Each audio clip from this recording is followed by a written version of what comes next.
Welcome to latest world news. Russian President Vladimir Putin welcomed Kazakhstan and Belarus on Thursday into a new Eurasian Economic Union built to rival the United States, EU and China, but the absence of Ukraine undermined his dream of restoring Soviet glory days.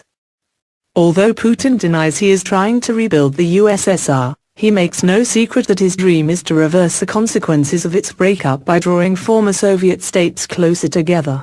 The signing ceremony, held in Kazakhstan's new oil-funded boomtown capital Astana, was his biggest step yet in realizing that goal.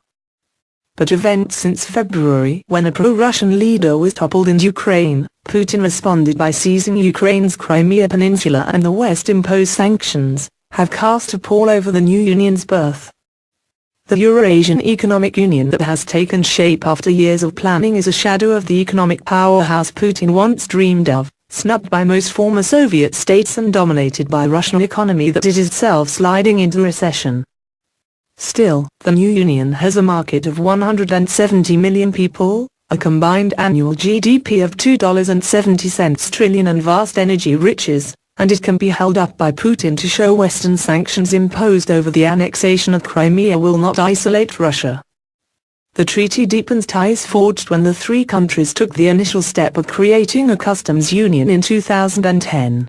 It guarantees the free transit of goods, services, capital and workforces and coordinates policy for major economic sectors.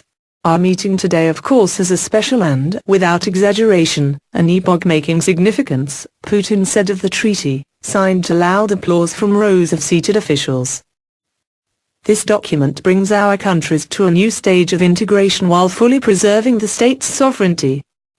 His reference to sovereignty was telling because Kazakhstan fought hard during negotiations to ensure it did not give up any of the independence it won as the Soviet Union collapsed, squashing Russian hopes of creating a political union.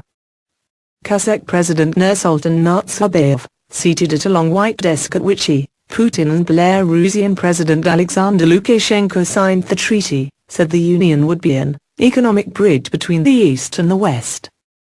Lukashenko darkened the party's mood by mentioning the most important of the guests that stayed away. "We lost someone, Ukraine. For Ukraine, the burden was too heavy," the Belarus leader said. "Sooner or later the Ukrainian authorities will know where happiness is."